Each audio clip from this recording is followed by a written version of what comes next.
Assalamualaikum warahmatullahi wabarakatuh dan salam sejahtera.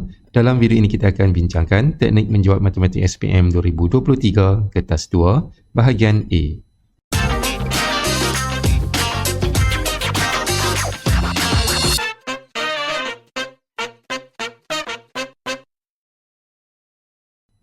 Dalam video kali ini kita akan bincangkan soalan percubaan dari negeri Melaka. Kita lihat soalan kita yang pertama. Bagi menjana pendapatan, bilangan lagu baru N seorang penyanyi yang untuk dirakamkan setiap tahun berubah secara songsang dengan bilangan tahun T. Jadi kita akan tuliskan hubungannya iaitu N berubah secara songsang dengan T, kita akan tulis 1 per T. T ini adalah ubahan songsang. Kemudian kita akan tukarkan bentuk ubahan menjadi bentuk persamaan. Kita akan masukkan nilai K sebagai pemalar iaitu N sama dengan K per dengan T. Kemudian maklumat yang diberi di sini adalah selepas 3 tahun rakaman, seorang penyanyi perlu merakamkan 20 buah lagu baru untuk mendapat keuntungan. Jadi nilai N di sini adalah 20 sama dengan K per T. T adalah 3. Jadi di sini kita boleh dapatkan nilai K iaitu K sama dengan 20 darab 3, kita dapat K sama dengan 60. N sama dengan 60 per T. Kemudian, selepas 10 tahun, berapakah lagu baru yang perlu dirakam oleh penyanyi supaya mendapat keuntungan? Kemudian nilai T kita di sini adalah 10. Jadi, N sama dengan 60 per dengan 10. Jadi, N sama dengan 6.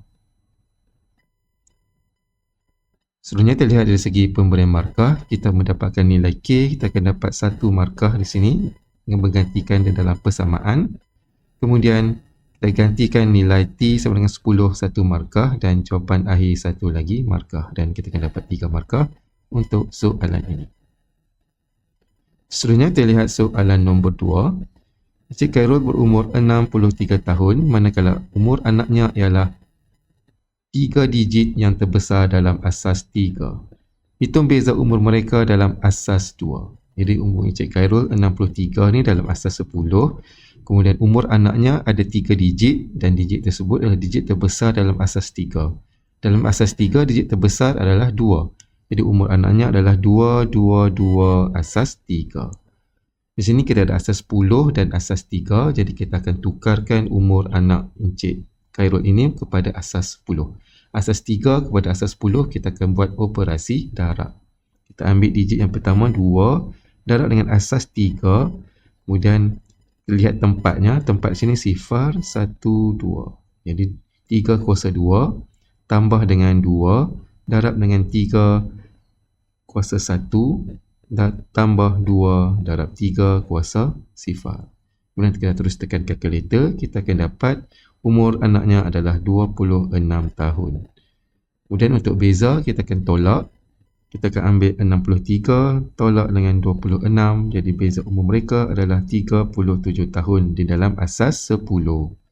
Kemudian untuk asas 10 bertukar kepada asas 2, kita akan membuat pembahagian berulang. Ini 37 terbahagikan dengan 2. Ini 37 bahagi 2 kita akan dapat 18 dan bakinya 1. Kemudian 18 bahagi dengan 2 kita akan dapat 9, bakinya sifar. Kemudian 9 bahagi 2 kita akan dapat 4 baki 1. Dan 4 bahagi 2 kita dapat 2 baki sifar. 2 bahagi 2 kita dapat 1 baki sifar. Dan 1 bahagi 2 dah tak boleh dah, jadi kita turunkan sini 1. Jadi untuk mendapatkan jawapan, kita akan baca dari bawah ke atas. Maka jawapan akhir kita adalah 1 sifar sifar 1 sifar 1 asas 2. Untuk menukar asas 10 kepada asas 2, kita juga boleh menggunakan kalkulator. Seterusnya dari segi pemberian markah, kita menukar asas 2 kepada asas 10, kita akan dapat 1 markah. Kemudian kita dapatkan perbezaan umur mereka 1 markah dan tertukar kepada asas 2, terdapat 1 lagi markah. Dan kita akan dapat 3 markah untuk soalan ini. Selanjutnya kita lihat soalan nombor 3. Jadual 1 menunjukkan pengkadaran premium bawah tarif motor bagi polisi motor. Esther yang menetap di Sabah ingin membeli 1 polisi insurans motor. Berikut ialah maklumat kenderaan yang ingin diinsurankan. Jumlah yang ingin diinsurankan adalah RM85,000, umur kenderaan 6 tahun, kapasiti enjin 2495 dan NCD 55%. Pertama sekali kita akan lihat kepada kapasiti enjin, iaitu 2495. Kita tengok jadual kita. Dia berada pada baris ketiga. Jadi untuk polisi komprehensif kita akan ambil 26650. Jadi kita akan tulis untuk 1000 yang pertama 26650. Kemudian kita akan ambil bakinya. Bakinya masih ada lagi 84,000. Jadi kita akan ambil 84 tersebut didarabkan dengan kadar untuk RM1,000 bagi negeri Sabah adalah RM20.30. Jadi kita akan dapat RM1,700, RM5.20. Kemudian kita tambah kedua-dua nilai ini, terdapat RM1,971.70. Dan seterusnya berkaitan dengan NCD. NCD di sini adalah 55%, bermaksud Ista perlu bayar 45% sahaja. Jadi kita boleh ambil terus 45% didarabkan dengan RM1,971.70. Kemudian kita dapat jawapan akhir kita RM887.27. Kemudian terlihat pula dari segi agihan markah, kita mendapatkan kadar 1000 yang pertama dan baki, kita akan dapat 1 markah. Kemudian NCD terdapat 1 markah dan jawapan akhir 1 lagi markah, dan kita akan dapat 3 markah untuk soalan ini. Seterusnya terlihat soalan nombor 4. Pada hujung minggu ini, Aini dan Valmati akan menghadiri majlis hari jadi sahabatnya. Diberi bahawa keberangkatan Aini dan Valmati untuk memakai pakaian berwarna merah ialah 5/8 dan 1/3 masing-masing. Hitung keberangkatan A. Kedua-dua mereka memakai pakaian berwarna merah. Jadi di sini kedua-dua memakai baju berwarna merah, iaitu 5/8 kita akan darab dengan 1/3 dan kita akan dapat 5/24. Kemudian untuk soalan B, kedua-dua mereka tidak memakai pakaian berwarna merah. Jadi untuk Aini, 5/8 pakai baju merah, kalau tidak memakai adalah 4/8. Kemudian untuk Valmati, 1/3 pakai merah, manakala tak pakai merah 2/3. Jadi kita akan dapat 6/24 ataupun kita boleh tulis 1/4. Seterusnya terlihat pula dari segi agihan markah. Untuk soalan A kita akan dapat 2 markah dan soalan B 2 lagi markah. Dan kita akan dapat 4 markah untuk soalan ini. Seterusnya terlihat soalan nombor 5. A. Tentukan sama ada pernyataan yang berikut adalah benar atau palsu. 2, 3, 11. Kesatuan nombor ganjil sama dengan 2, 3, 11. Di sini nombor ganjil terdiri daripada nombor bermula dari nombor 1 sehinggalah berikutnya. Jadi di sini apabila 2, 3, 11 kesatuan nombor ganjil, dia bukan hanya setakat nombor 2, 3 dan 11 sahaja. Jadi jawapan kita di sini adalah palsu. Seterusnya soalan B, tentukan akibat bagi implikasi berikut. Untuk implikasi kita akan tulis jika antijadian maka akibat. Boleh terlihat di sini, jika garis lurus AB adalah tangen kepada bulatan P, maka garis lurus AB hanya menyentuh bulatan P pada satu titik sahaja. Jadi jika antijadian maka akibat.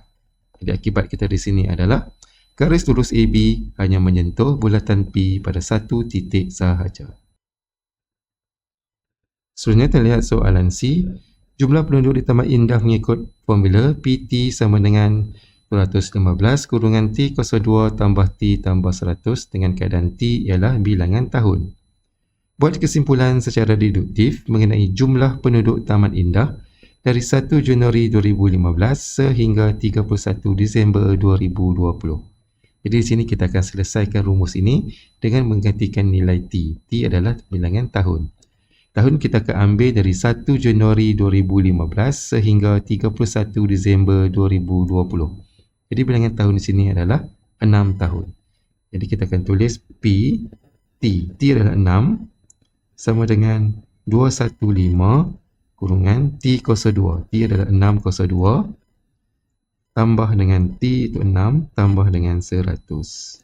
Kemudian kita terus tekan kalkulator, kita akan dapat jawapan adalah 30,530. Seterusnya terlihat pula dari segi agihan markah. Untuk soalan A terdapat 1 markah, soalan B 1 markah, untuk soalan C angka pengiraan 1 markah, jawapan 1 markah, dan kita dapat 4 markah untuk soalan ini. Seterusnya terlihat soalan nombor 6. Encik Nabil memiliki sebuah unit pangsa puri di Bandar C yang disewakan dengan kadar sebanyak 1,300 sebulan. Pada bulan Februari, dia menerima bil cukai pintu pada kadar 5.7%. Soalan A, nyatakan pihak yang mengutip cukai pintu. Baiklah, pihak yang mengutip cukai pintu adalah pihak berkuasa tempatan, PBT. Jadi jawapan kita di sini adalah pihak berkuasa tempatan. Soalan B, hitung cukai pintu yang perlu dibayar oleh Encik Nabil untuk setahun. Jadi untuk mendapatkan cukai pintu, kita akan ambil nilai tahunan rumah unit pangsa puri ini didarabkan dengan kadar 5.7%. Jadi di sini untuk satu bulan adalah 1,300 didarabkan dengan 12 dan kita akan dapat RM15,600. Kemudian kita ambil 15,600 darabkan dengan kadar 5.7% dan kita akan dapat jawapan akhir kita adalah RM889.20. Baiklah, seterusnya terlihat pula dari segi agihan markah. Untuk soalan A, kita akan dapat 1 markah. Untuk soalan B, kita dapatkan nilai tahunan 1 markah, angka pengiraan 1 markah, jawapan 1 lagi markah, dan kita akan dapat 4 markah untuk soalan ini. Baiklah, seterusnya terlihat soalan nombor 7. Nasrullah memandu kereta dengan kelajuan 40 km per jam selama 2 jam. Kemudian dia menukar kelajuannya kepada 60 10 km per jam selama 1 jam. Cari nilai P jika jumlah jarak yang dilalui olehnya adalah 190 km sejam. Di sini diberi kepada kita hal laju dan juga masa.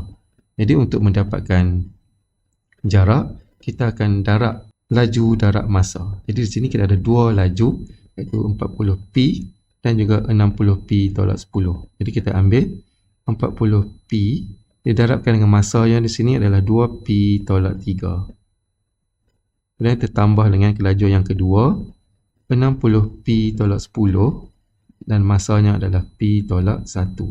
Dan keseluruhan jaraknya adalah 190. Dan di sini kita akan kembangkan 40P darab 2P terdapat 80P kuasa 2 tolak dengan 40P darab 3 terdapat 120P. Kemudian tertambah dengan 60P kuasa 2 iaitu 60P darab dengan P. Kemudian 60P darab dengan negatif 1 terdapat negatif 60P. Kemudian negatif 10 darab P dapat negatif 10P.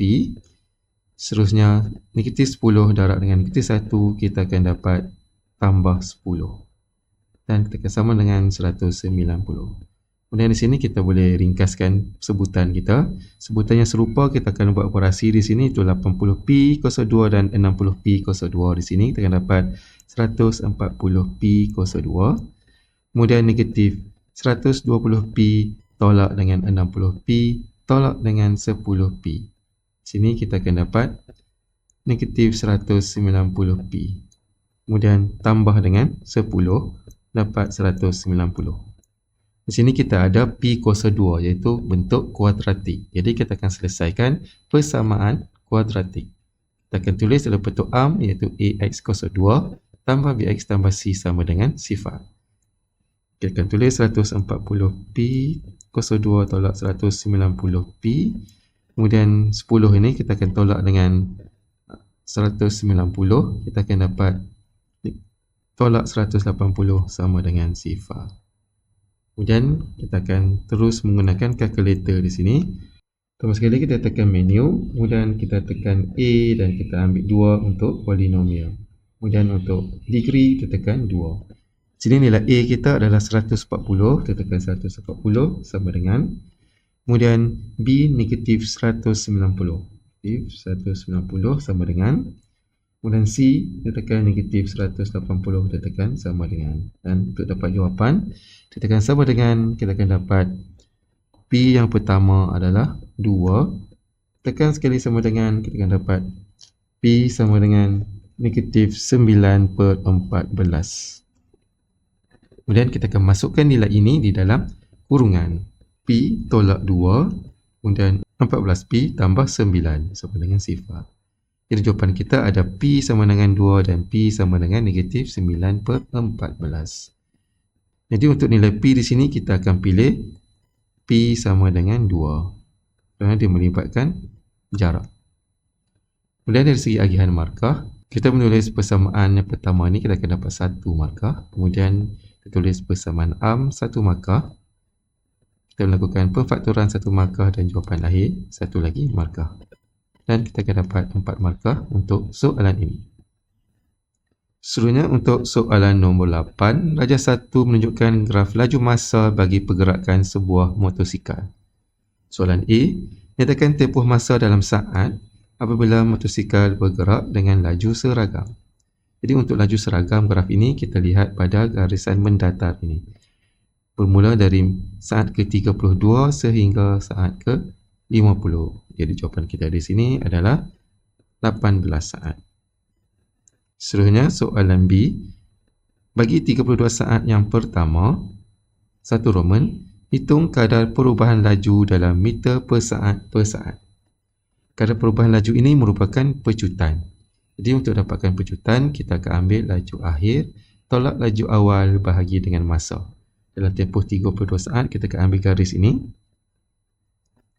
Laju akhirnya adalah 20, laju awalnya 40. 20 tolak dengan 40 per dengan masa 32 dan kita akan dapat negatif 0.625.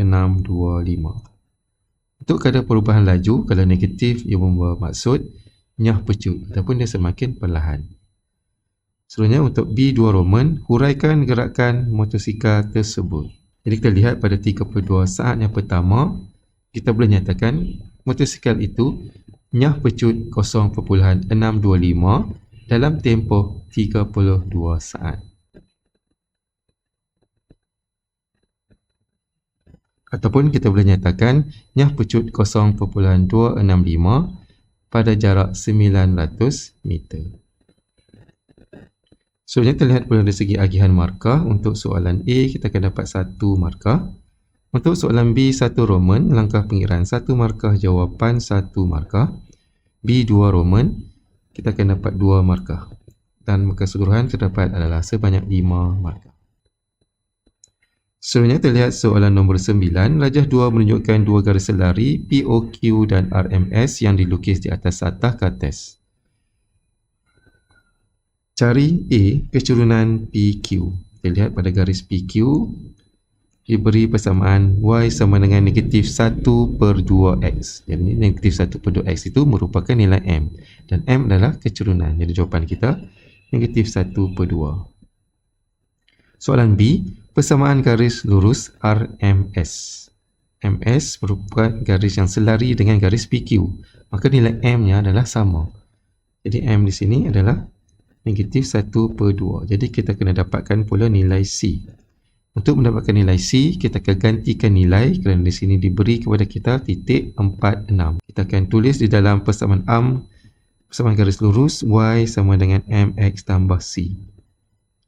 Di mana Y di sini kita akan gantikan dengan 6 dan X digantikan dengan 4. Jadi 6 sama dengan M ke 1/2, darabkan dengan 4 tambah C. Kemudian kita terus tekan kalkulator, kita akan dapat C sama dengan 8. Kemudian untuk jawapan terakhir kita akan tulis Y sama dengan M, itu 1/2X, tambah C iaitu 8. Seterusnya soalan C, pitasan X bagi garis lurus MN. Kita lihat garis lurus MN, dia bersilang dengan garis lurus RMS. Jadi pitasan X untuk garis MN sama juga dengan pitasan X bagi garis lurus RMS. Jadi kita akan gunakan persamaan RMS iaitu Y sama dengan negatif 1/2X tambah 8 ini. kita akan gantikan y sama dengan sifar. Itu sifar sama dengan negatif 1 per 2x tambah 8. Dan kita akan dapat jawapan kita x sama dengan 16. Seterusnya kita lihat pula dari segi agihan markah. Untuk soalan A, kita akan dapat 1 markah. Untuk soalan B, nilai C terdapat 1 markah dan jawapan 1 lagi markah. Untuk soalan C, langkah pengiraan 1 markah, jawapan 1 lagi markah. Dan kita akan dapat 5 markah untuk soalan ini. Seterusnya kita lihat soalan nombor 10. Untuk soalan terakhir dalam bahagian A. Raja 3 menunjukkan sukan bulatan POA dengan pusat O dan segitiga bersudut tegak COA. Dia beri sudut AOB sama dengan 60 darjah. Menggunakan pi sama dengan 22/7, hitung A, panjang dalam cm, lengkuk AB. Di sini kita ada AB. Dia beri sudut AOB adalah 60 darjah. Jadi di sini adalah 60 darjah. Jadi kita akan gunakan sudut 60 darjah ini. Itu kita akan ambil 60/360 didarabkan dengan 2 pi j, iaitu 2 pi 22/7 dan j di sini adalah 10. Darab dengan 10 dan kita terus tekan kalkulator, terdapat 10.48. Seterusnya soalan B, luas dalam sentimeter persegi kawasan berlorek. Kita lihat kawasan berlorek kita. Ini kita akan dapatkan luas sektor OPB ni, di mana sudut yang tercangkum ni adalah 30 darjah. Kemudian untuk mendapatkan luas ACB ni, kita kena dapatkan luas segitiga, tolakkan dengan luas sektor AOB untuk dapatkan luas kawasan berlorek ini. Yang pertama sekali kita akan tulis 30/360 darab dengan pi, kemudian j kuasa 2 itu 10 kuasa 2. Ini merupakan sektor BOP. Kemudian kita tambah dengan kawasan berikutnya ni, kita ambil segitiga tolak dengan sektor. Luas segitiga dulu 1/2 darab 17 darab dengan 10. Kemudian kita tolak dengan luas sektor 60 darjah tu, 60/360 darab pi darab j kuasa 2. Kemudian kita terus tekan kalkulator, kita akan dapat 58.81 ataupun kita boleh tulis dalam bentuk nombor bercampur 58/17/21 atau kita boleh tulis dalam bentuk pecahan 1235/31. Seterusnya kita lihat pula dari segi agihan markah. Untuk soalan A, langkah pengiraan 1 markah, jawapan 1 markah. Untuk soalan B, langkah pengiraan kita akan dapat 2 markah dan jawapan akhir 1 lagi markah. Dan kita akan dapat 5 markah untuk soalan ini. Baiklah, sampai sini saja untuk video kita pada kali ini. Sekian, terima kasih selamat belajar dan jumpa lagi untuk video bahagian B dan bahagian C pula.